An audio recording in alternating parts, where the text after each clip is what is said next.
शल्य को सारथी बनाकर कर्ण का युद्ध के लिए प्रस्थान। राजा दुर्योधन ने कहा, वीरवर, सारथी तो रथी से भी बढ़कर होना चाहिए, इसलिए आप संग्राम भूमि में कर्ण के घोड़ों का नियंत्रण कीजिए। जिस प्रकार त्रिपुरों के नाश के लिए देवताओं ने कोशिश करके ब्रह्मा जी को भगवान शंकर का सारथी बनाया था, उसी प्रकार हम कर्ण से भी श्रेष्ठ आपको उसका सारथी बनाना चाहते हैं। शल्य ने कहा, राजन, जिस प्रकार ब्रह्मा जी ने महादेव जी का सारथ्य किया था और जिस प्रकार एक ही बाण से संपूर्ण दैत्यों का संहार हुआ था, वैसा मुझे मालूम है। यह प्रसंग श्री कृष्ण को भी विदित ही है। वे भूत भविष्य की सब बातों को पूरी तरह से जानते हैं। ये सब जानकर ही उन्होंने अर्जुन का सारथ्य ग्रहण किया है। यदि किसी प्रकार कर्ण ने अर्जुन को मार डाला तो उसे मरा देखकर श्री कृष्ण स्वयं युद्ध करने लगेंगे, और जब वे कोप करेंगे तो तुम्हारी सेना का कोई भी राजा शत्रुओं की सेना का सामना नहीं कर सकेगा। संजय ने कहा, राजन, जब मदराज शल्य ने ऐसा कहा तो दुर्योधन कहने लगा, महाराज, आप कर्ण का अपमान ना करें। वह समस्त शस्त्रधारियों में श्रेष्ठ और संपूर्ण अस्त्र विद्या में पारंगत है। ये बात प्रत्यक्ष ही है कि उस रात्रि में घटोत्कच ने सैकड़ों मायाएं रची थी, तब उसे कर्ण ने ही मारा था। इन दिनों में अर्जुन भी डर के मारे कभी डटकर कर्ण के सामने खड़ा नहीं हुआ है। महाबली भीम को भी कर्ण ने धनुष की नोक से युद्ध के लिए उत्तेजित किया था और उसे ओ मूढ़, ओ पेटपाल ऐसा कहकर संबोधन किया था। उसने माद्री पुत्र शूरवीर नकुल को भी संग्राम में परास्त कर दिया था और किसी विशेष कारण से ही उसे नहीं मारा था। कर्ण ने ही वृषणिकुल तिलक सात्विकी को युद्ध में परास्त किया था और उसे बलात् रथहीन कर दिया था। उसने धृष्टद्युम्न आदि संजय वीरों को तो संग्राम भूमि में हंसते हंसते कई बार नीचा दिखाया था। भला ऐसे महारथी कर्ण को पांडव लोग कैसे परास्त कर सकते हैं? कर्ण तो कुपित होने पर वज्रधर इंद्र को भी मार सकता है। आप भी संपूर्ण अस्त्रों की ज्ञाता और समस्त विद्याओं में पारंगत हैं। पृथ्वी में आपके समान किसी का भी बाहुबल नहीं है। आप शत्रुओं के लिए शल्य के समान हैं। इसी से आप शल्य नाम से प्रसिद्ध हैं। सारे यदुवंशी मिलकर भी आपके बाहुपाश में पड़ने पर उससे छुटकारा नहीं पा सकते। राजन, कृष्ण क्या आपके बाहुबल से भी बल में बढ़े चढ़े हैं?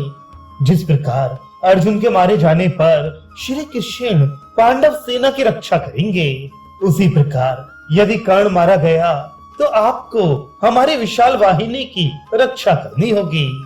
महाराज, मैं तो आपके बल से ही अपने भाइयों और समस्त राजाओं के ऋण से मुक्त होना चाहता हूँ।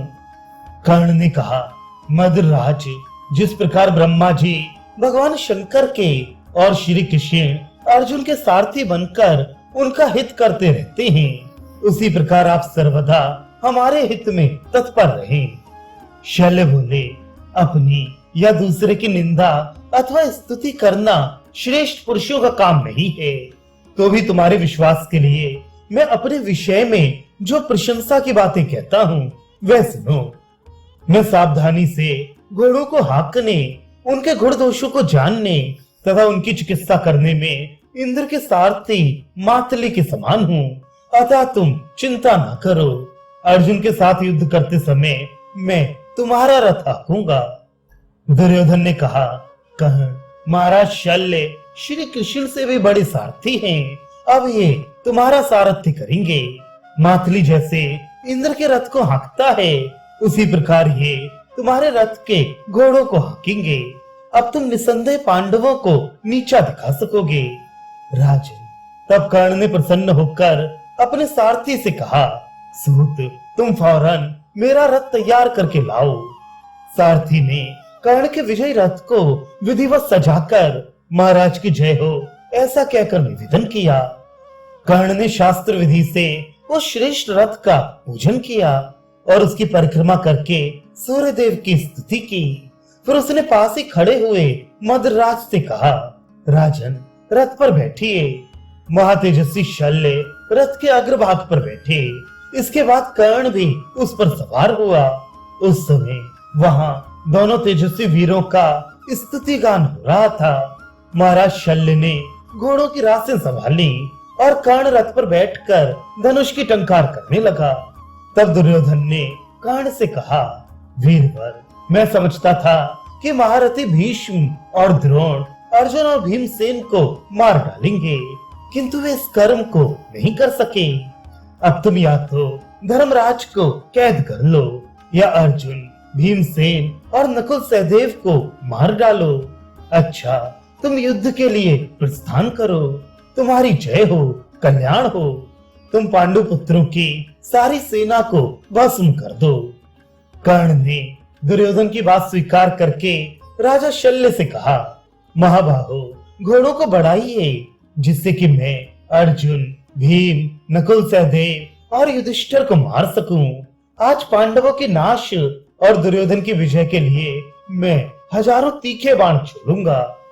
शल्य बोले, सूत पुत्र, तुम पांडवों का अपमान क्यों करते हो? वे तो समस्त शास्त्रों के पारगामी, महान धनुर्धर, रण में पीठ न दिखाने वाले, अजय और अत्यंत पराक्रमी हैं। वे साक्षात इंद्र को भी भयभीत कर सकते हैं। जिस समय तुम गांडीव धनुष की वज्र के समान भीषण टंकार सुनोगे, उस समय इस प्रकार गाल बजाना भूल जाओगे। जिस समय भीमसेन दांत उखाड़ उखाड़ कर हाथियों की सेना का संहार करेगा, उस समय तुम इस प्रकार बातें ना बना सकोगे। जिस समय तुम धर्मराज युधिष्ठिर और नकुल सहदेव को अपने पहने बाणों से शत्रुओं का संहार करते देखोगे, उस समय ऐसी कोई बात नहीं कह सकोगे। संजय ने कहा, राजन, तब मद्रराज की इन सब बातों की उपेक्षा करके कर्ण ने उनसे कहा, अच्छा, अब रथ आगे बढ़ाइए।